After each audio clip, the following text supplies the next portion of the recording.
Hello there, and welcome to the Impact Zone podcast. We're back again to talk more TNA wrestling shenanigans. And today, well, I want to talk about brand loyalty. We here in the TNA fam, we know a lot about brand loyalty, but sometimes the question comes up, like, what does that brand loyalty actually get you? And this also ascribes to or sort of relates to wrestlers as well. Like, we don't want wrestlers to be locked into contracts or locked into positions that they don't want to be in, or we don't want wrestlers to be saying F you to somebody else that's in another company or whatever else, this sort of thing. I am referencing the Swerve Strickland situation, but this sort of thing has come up quite a bit with the AEW alumni, or whatever you want to call it, the AEW wrestlers, the AEW performers, and whatnot. We don't want to foster this negativity or this hate between brands or between wrestlers or whatever. This sort of thing. Friendly competition or whatever, in a sense, yes, but not so much, we're coming to get you. Yes, we're coming to get you, but in the most, we want to be the best type thing. You're the best, so that's our goalpost, to try to be as close to that as possible in some ways, be the best, but also offer something different, because we can't offer exactly the same thing and be successful in the same way that WWE is successful. We're successful in our own right, but we're trying to be as successful as possible. We're trying to, offer an alternative while trying to, sort of be the top brand or be as close to the top brand as possible that we can be. That comes down to everything that goes into the show or the pay-per-views or the touring schedule or anything, down to the production, down to, the wrestlers that we choose to feature on our shows. And that's what I was saying before about sometimes you shouldn't feature some of these dud matches or these dud things that are, really shouldn't make it to TV. There are other things that you should be saying, well, this needs to be on TV. Like this, fight or this part of the story or whatever else, that needs to be on TV. And this squash match, that could be anywhere. Again, we could find space for that somewhere else. We don't really need to put it on TV. And if we say, hey, well, that opens up another couple of minutes or something for somebody else or something else that we already had, maybe it's not quite enough. So let's find something else maybe that we can trim here or there. And, again, let's feature somebody else or something else because we've been featuring the same things for a while, sort of thing. And these guys or these gals or whatever haven't really gotten featured. And that's the thing, you need to reward people for their brand loyalty, whether that's the wrestlers or whether that's the fans.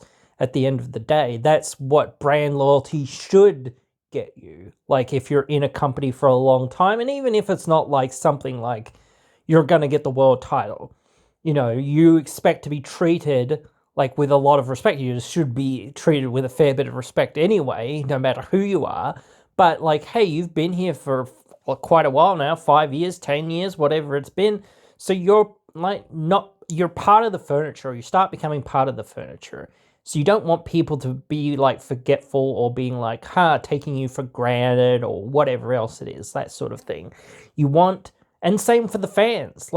You should never forget that, the fans are there while the show is at its best in many ways. There are times when the show is really good, but the fans aren't there because, there is still that bad taste in people's mouths from a few years ago or whatever it has been. And the same is true right now. It's like, yeah, that's even after 6 years of good work, consistency and whatnot, there has been still a bad taste, and there's been a few little things here that have, soured people on things and whatnot. Um, Even just recently, like with the Gail Kim and whatnot being fired and whatnot. Um, so, it's one of those things, like she was a very loyal person to the brand and to the product. And I think, like, if they said, oh well, we don't want you to be, you know management, we'll retain you, but you're moving down, like you're gonna be just in charge of the knockouts division, or you're just gonna be in charge of, you know gophering for the girls, effectively. Like you're going to be a, what do you call it? Like the runner. What do you call them? The people that sit backstage and put together the matches for the girls or for the guys or whatever it is. I can't think of what they call it right now, but you know what I mean. So you just, like, you're in this space to help with creative and help with, match layouts and things like that. That's what you're here for. You're here for the girls and here to be, maybe you'll have a word here or have a word there or whatever else it is, about the types of things that you want to see or whatever else for the girls. Um, and maybe we'll listen and maybe we won't, but, like, and that's probably, way upper management. Like, that's what I'm talking about, not TNA management, because obviously for the last 6+ years, even 10 years, even more, I think they've been very happy to have her and really valued her. And so it's obviously not from the TNA side, it's more from the Anthem side, in terms of that. So, that is a little bit shitty, and that's sometimes where I do feel like, is Anthem really, doing everything they can do to make the show better or make it better in some ways or whatever it is? It's like, you've got to retain some of these people, and even so, like, it's a really thin crew in many ways. Like, you actually should be, like, adding to that crew or finding people again, like Josh Matthews and all these other people that sort of fired, like, in the last year or whatever it was. It's like, why did you fire these people? Like, they were doing a good job. It's just because you don't want them there, and that sucks. Like, you should be saying, well, they've done a good job thus far, but maybe we'll want somebody else in that position or in some sort of position like that. But then you say, well, wait a minute, if we actually give them a like role or whatever else it is, let's free them up to do other things for us and, lead the company or lead the brand in other ways, because we don't want our guys to be like the face of the company. We just want them to run and be in charge of the, negotiations or whatever else it is and all this sort of stuff. That's the problem with, like, corporate structures and whatnot. This is what killed WCW, like, all the corporate structures. Like, we've got to micromanage everything. Like, that's what, again, I'm sort of worried about, like, in many ways. Like, you know, and that's sort of a different loyalty. It's not a loyalty to TNA, it's a loyalty to Anthem. And, you know, um, yeah, like, they have the network. And, like, I don't think, like, a network show should own the product, because, again, they're not on, like, the best network. So it's like, well, why do you own the company, or why are you the president of the company? And again, I do feel like somebody else at this point should have bought TNA and taken it and said, you know what, it's going to be on your network for now. That's where we're at right now, but we're going to move on. We're going to find another deal and we're going to leave you behind, because, do you really care about this brand, or do you really just care about putting yourselves out there and whatnot? Like, and that's some people saying, well, that's what Scott D'Amore was doing. But again, like, at a certain point, I still think that he could have had value in the company. and we can debate that forever. But still, I still think that, people have too negative of some people at least still have too negative a perception about like him doing stuff for people that he liked or whatever else it is. You're always going to get that where people um, do things for people that they like or whatever else it is. In a sense, it is good when a an independent entity, in a sense, sort of, or a business model sort of looks at things and says, no, we don't care about who or what or how or why. We just need to be making the most money with whoever is at the face of our company, type thing. That is good. That is a good way to look at it. That is what you need to do. You need to be having the guy who's going to draw in the most fans and bring you the most money at the face of the company. So, um, but again, it's like one of those things where, well, how much reliance is there on somebody like that or whatever it is? Like, is there an over reliance on Josh Alexander? There kind of was, and now there's kind of a little bit of a void in some ways. Like, you know, is there a bit of over reliance on Joe Hendry? Maybe, but certainly he deserves to be in that position. But it's like, well, we need to give him things to work with, and we need to invest time in other people that will be, around for the next couple of years at least. Like, we're not gonna be here in 10 years and all these wrestlers are going to be here. We need to try to establish as many guys as what we can. And again, with some guys, I don't think it's the wisest investment to say, let's bring in this person or let's bring in that person. And what are they going to do? Maybe we'll see some improvement in some of them, or in some regard, yes, or whatever it is, or we'll give them another chance to, prove themselves or whatever else it is. Not everyone needs to be the main event guy, or whatever, but you need to be able to carry yourself at the very top. You need to be like the Hardys. You need to be like Joe Hendry. You need to be like those guys, like Santana is doing, and Tessa Blanchard is doing, doing all this other media work and whatnot, getting out there and promoting the company and promoting the events and whatnot, and doing signings. And it's a lot of work, not just getting in the building and wrestling and lacing up those boots and unlacing those boots, having a shower and going home. It's a lot more than just that. So yeah, but it will always be that question that what does it get you? Because it is dependent. Some guys get a lot, some guy or girls, whatever, don't get anything. Some people get something out of it and some people don't. But certainly, I think again, that's where the cookie crumbles, is again that upper management. And again, if you look at WWE and how many people are involved in WWE and how much money they spend on the company, but the thing is, everything there is a system. You know what I mean? Everything there is, A to B to C to D. You know what I mean?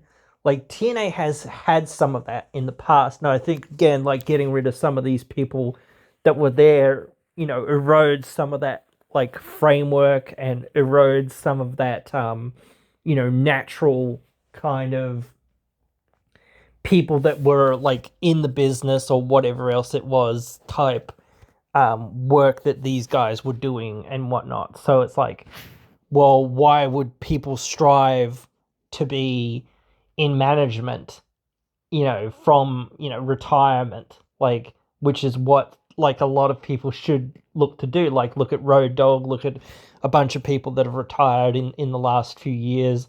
It's we're not going to let you be in management because you're wrestlers or you're former wrestlers or whatever else it is. You don't know what you're talking about and you don't know how to manage this company or whatever else it is.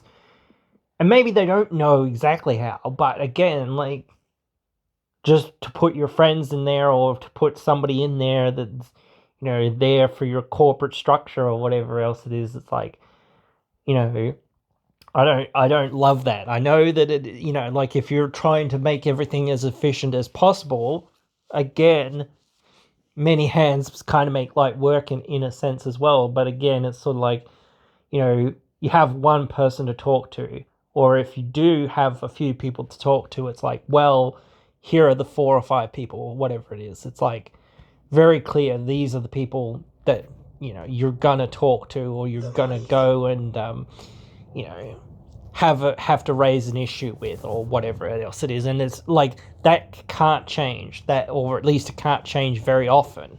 You can't be continuing to like rotate and change things around and whatnot, because that causes, not just for wrestlers but for the fans and whatnot, and for everyone that's like involved, or you know in some form of the management or creative or whatever else it is.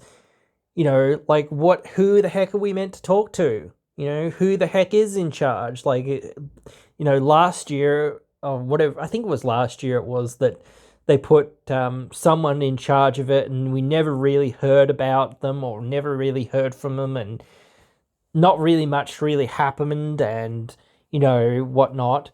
The company just kept ticking along, and then like this year, I think it was at some point early this year, they replaced them, and it was like, well, what's going on there? And it's still like we really haven't heard much about that, and it's like, well, what's going on here type thing. So it's just one of those things, like, again, it's very strange sort of circumstances. But yeah, I think like everyone within the company, like, they need to, like, while you're in the company or even while you're out of the company, even if something goes somewhat off the rails, you need to be as professional as possible in any role, and just say, well, that was, it wasn't like the guys who I was in the trenches with every week who, were there and saying, let's try to find something or try to make a deal or whatever else it is. And it is like Anthem again, or whoever's holding the purse strings, sort of going, well, we don't want to pay somebody this money, or we don't want to invest in this person or that person, when they really should do. Or making these decisions, and then the wrestlers being like, hey, well, me and Scott, or me and Gail were really close, or me and Johnny Bravo, or whoever it was, were really close. Why are you firing them, or whatever else it is? Well, I'm going too because my contract's up, type thing.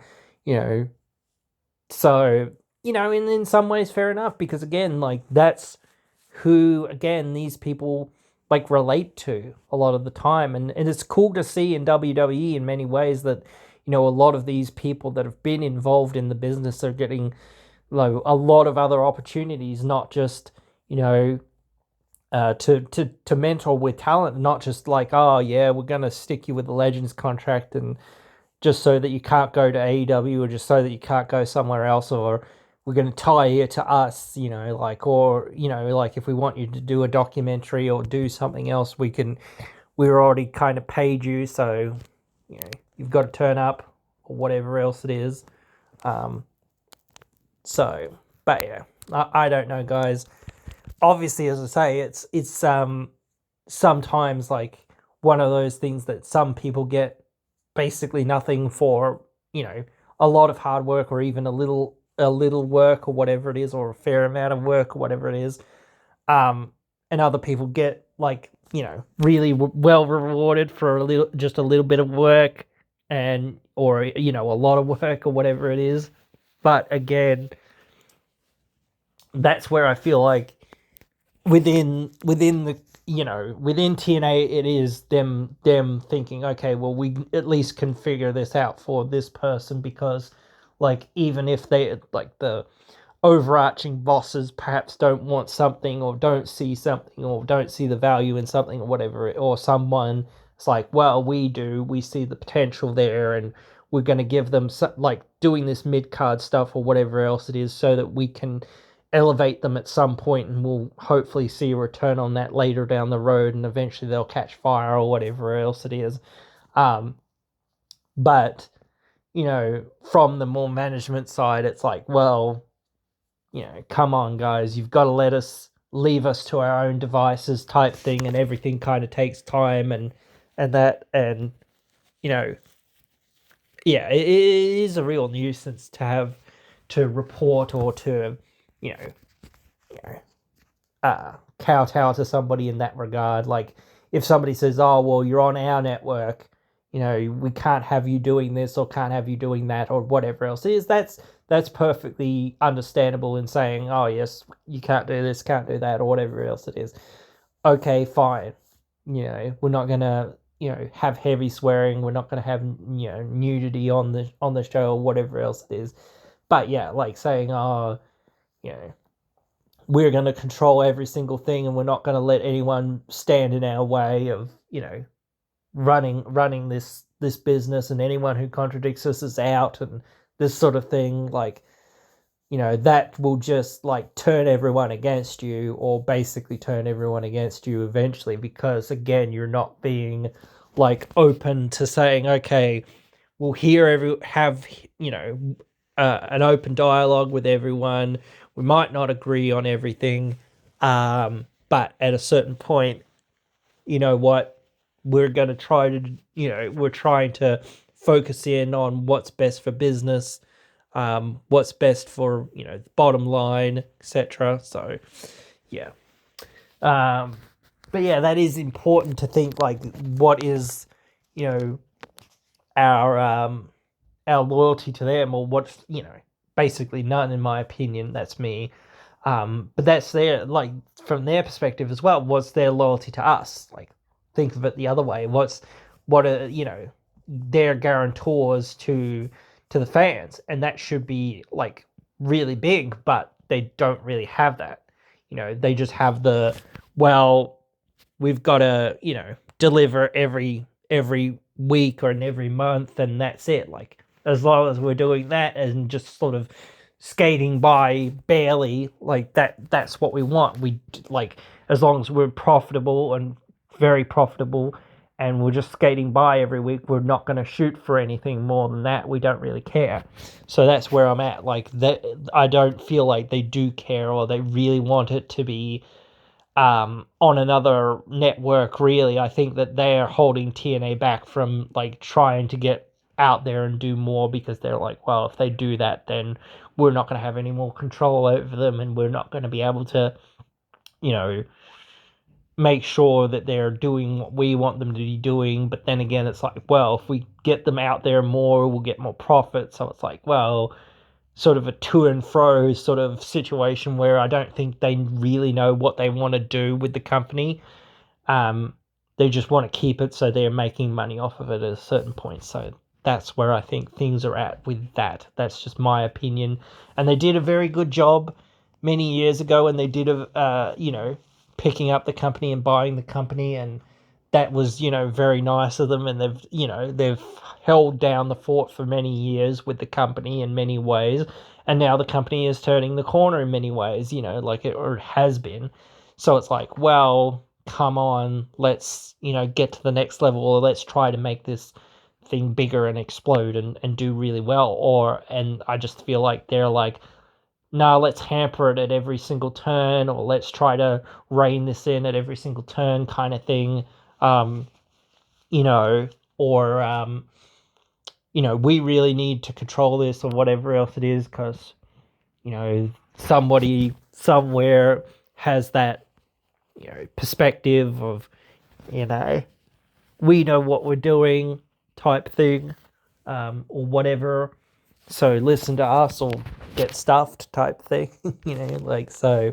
But yeah, guys, I really don't know what to think at certain times with that. And I kind of wish like somebody would buy it, just so that they could get it out of the hands of those sorts of people. Like, it's tough, because again, it's funny with TKO. They're like very hands off from what I can see, like, in some ways. But like, there's been a lot of like theories or discussion about how much input certain people have, or how much The Rock has input, how much Nick Khan, I think it is, has in it, or whatever it is. And maybe they're just sort of like in the background being like, yeah, we just own it, or whatever. We don't really care, you know.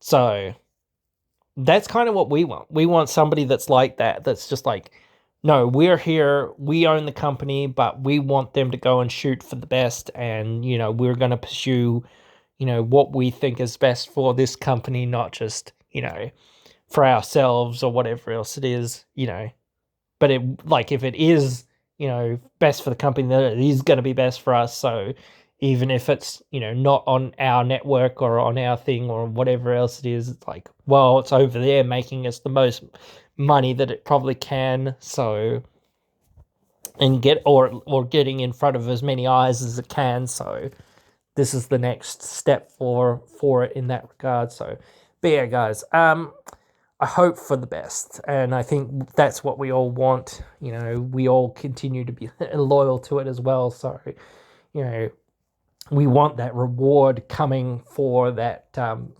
loyalty in sticking with the brand, and we don't want these guys getting in the way of that. So we've got to keep saying, hey, come on, and being like, even if these negative things do happen or whatever else it is, or it feels like those negative things are happening, it's like, well, we've got to keep the company on track. We've got to keep things moving, and we can't lag behind, and we can't drop the ball. We need to keep the good momentum that we've got going, and we need to expand, and try to get this thing out there and do the best with what we can with it. So that's where we're at. But anyway, guys, yeah, I think that's it here. I hope you guys have enjoyed this one, and I hope you guys will join me again in another one.